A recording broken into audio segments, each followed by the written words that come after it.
چاہے جیل جانا ہو کہ قبرستان جانا ہو، شناخت اتنی رہے کہ میرے مصطفیٰ کو منہ دکھانے کے لائق رہے. سبحان اللہ سبحان اللہ. حضور پاک کی سنتیں تمہارے ساتھ رہیں. اتنا انقلاب آ جائے تو بس کافی ہے. آج سے 100 سال پہلے کی بات ہوگی. میں ناگپور گیا، وہاں ایک بہت بڑے مفتی صاحب ہیں، انہوں نے کہا 100 سال پہلے کی بات بتا رہے تھے. 2 مولانا بڑے مشہور تھے ہندوستان میں، یہ آزادی کے موقع سے پہلے کی بات ہے. ان دونوں نے ایک بات کہی تھی اس وقت کہ مسلمانوں کو کچھ نہیں. لوگ گھیر لیے ناگپور اسٹیشن پر، پوچھنے لگے کہ کیا کرنا چاہیے. انہوں نے کہا کچھ نہیں، سارے مسلمان صرف اتنا کریں کہ ٹوپی اور داڑھی رکھ لیں، سبحان اللہ. کچھ نہ کرو. کہا کیوں؟ اس سے کیا ہوگا؟ کہا تم لاکھوں کروڑوں میں ہو، دکھتے کہیں نہیں. اللہ. اور دیکھو عید کے دن نکلتے ہو، میرے مصطفیٰ کے جلوس کے دن نکلتے ہو، لوگوں کے سینے دھک دھک کرنے لگ جاتے. بہت خوب. تمہارے باہر چہرے دیکھ کر، تمہارے سروں پر سجی ٹوپیاں، تم کیا سمجھتے ہو میرے عزیزو یہ 5 گرام کی ٹوپی ہے؟ نہیں میرے عزیزو، یہ رسول اللہ کے ان یعنی ان خلفاء کے اور بزرگان دین کی نشانیاں ہیں جو غیروں کے دلوں پر رعب طاری کرتی ہیں. بے شک حق ہے. رعب طاری کرتی ہیں. تمہیں اندازہ نہیں اس کا اثر کتنا ہے. ایک آٹو ڈرائیور صاحب وہ آ کر کہنے لگی ممبئی میں حالات بڑے سخت ہیں، اب تو داڑھی منڈانے کی اجازت ہونی چاہیے، اب تو حالات ایسے خراب ہو گئے. میں نے کہا کہ ٹھیک ہے آپ منڈا لو، لیکن یہ لکھ کر کے دے دو منڈانے کے بعد 100 سال زندہ رہو گے. اللہ. 100 سال زندہ رہو گے. انہوں نے کہا یہ گارنٹی تو کسی کے پاس نہیں.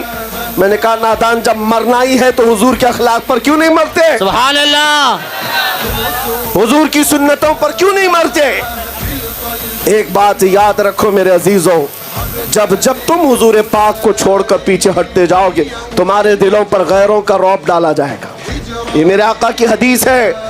اللہ کے حبیب صلی اللہ علیہ وسلم فرماتے ہیں وَلَا يَقْذِفَنَّ عَلَىٰ قُلُوبِكُمُ الْوَهْنَ، تمہارے دلوں پر اللہ تعالیٰ وہن ڈال دے گا، رعب ڈال دے گا دشمنوں کا. اور جب تک حضور سے پوچھا گیا یہ کب آئے گا وہن، یہ دلوں میں دوسروں کا خوف کب آئے گا؟ حضور فرماتے ہیں 2 چیزیں جب تمہارے اندر آ جائیں، حب الدنیا و کراہیت الموت، دنیا کی محبت اور موت سے بھاگنا، یہ مسلمانوں کے اندر جب آ جائے سمجھ لو دشمنوں کا رعب اللہ تمہارے دل پر ڈال دے گا. تم ڈرے سہمے گھومتے رہو گے، کبھی ٹوپیاں چھپاؤ کبھی داڑیاں چھپاؤ. آج دیکھو پارٹیاں بدل کر کے بھی وہ امان میں نہیں ہے. یہ ظالم جو تعصب کا کیڑا پالتے ہیں اپنے دل میں، قرآن کہتا ہے یہ تم سے ہرگز راضی نہیں ہوں گے، ہرگز راضی نہیں ہوں گے.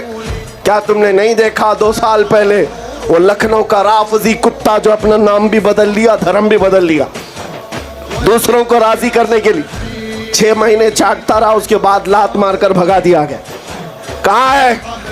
دھوبی کا کتا، نہ گھر کا نہ گھاٹ کا. بہت خوب. بے شک. ایک بات یاد رکھو، میرے مصطفیٰ کریم صلی اللہ تعالی علیہ وسلم کا آستانہ اعلیٰ حضرت عظیم البرکت فرماتے ہیں یا رسول اللہ جو تیرے در سے یار پھرتے ہیں در بدر یوں ہی خار پھرتے ہیں. بے شک حق ہے.